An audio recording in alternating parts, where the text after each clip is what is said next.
어린아이들이 고열이 걸렸을 때 7일 내지 10일 만에라도 백혈병에 걸리게 되는 경우가 비일비재합니다.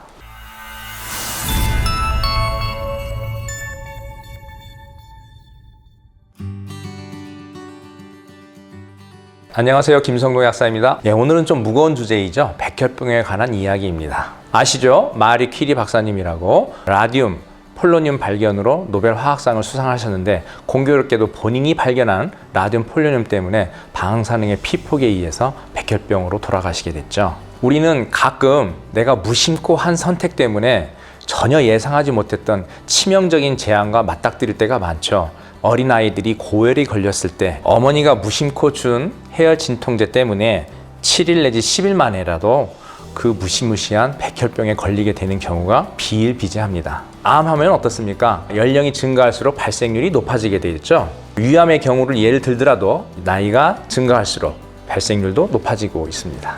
그런데 유독 백혈병에 있어서는 일반 암과는 다르게 소아 청소년에 있어서의 발생률이 높게 나타나요. 제가 약사님 블로그를 보다가 오래된 자료 같은데 20년 전보다 소아백혈병이 4배로 발생했다 이런 걸 봤어요. 왜 그런 건가요? 그 내용이 1979년 김상인 박사가 이런 관찰 결과를 발표하게 됩니다. 소아백혈병 환자가 급증을 하고 있다는 거죠. 그것도 20년 사이에 4배로 증가했다는 내용입니다. 신문 기사 중에 고열이 지속되며 라고 하는 부분이 있죠. 고열이라는 것이 가장 큰 키워드입니다.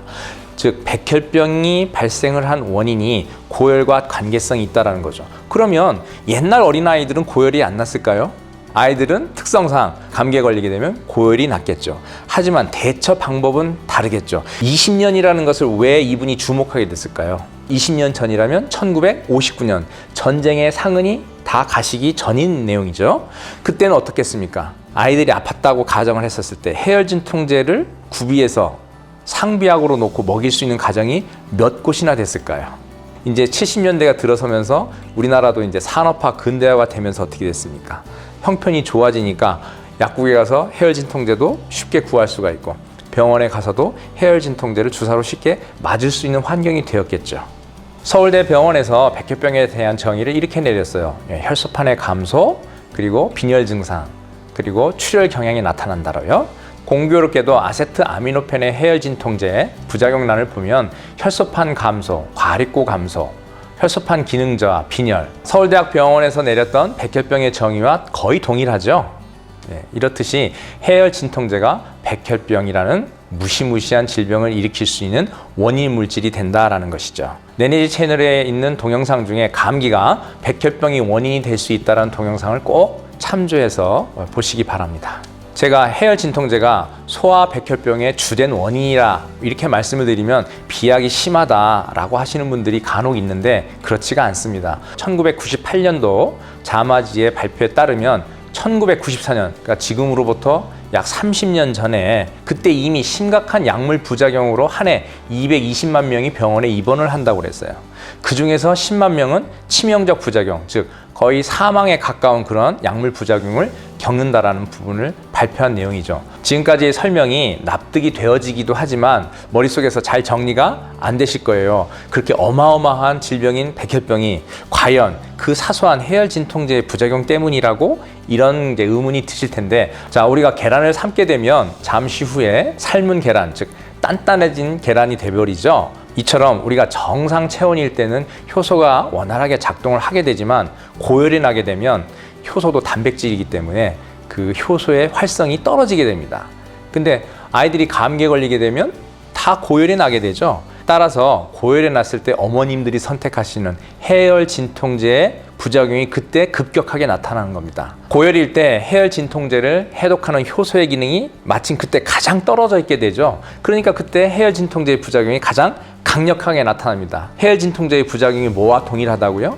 백혈병의 정의와 동일하다고요. 약물 부작용이 잘 일어날 때를 한번 정리를 해드릴게요. 아이들은 단연코 고열일 때 정말로 특별한 관심을 가지시고 약을 선택하고 약을 먹이실 때 주의를 기울이셔야 됩니다.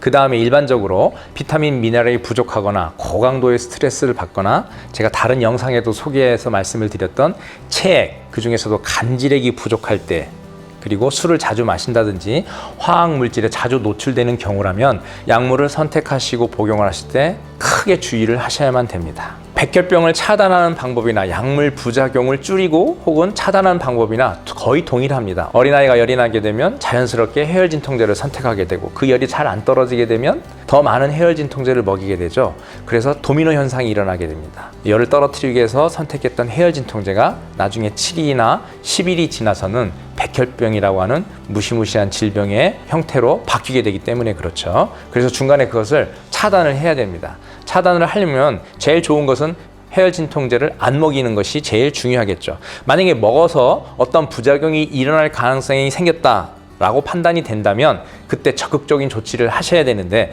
그때 적극적인 조치는 약이 아니라 제가 만든 동영상 중에 하나인 네네지 주스를 꼭 만드셔서 해열 진통제와 병행해서 마시게 된다면 해독 효소가 원활한 작동을 할 수 있는 여지를 갖게 되기 때문에 해열 진통제의 부작용을 막을 수가 있겠고, 따라서 동시에 해열 진통제의 부작용인 백혈병도 차단할 수 있는 방법론이 되겠죠. 열이 났을 때, 특히 고열이 났을 때 해열 진통제를 함부로 먹지 말자. 이상 네네지 채널의 김성동 약사였습니다.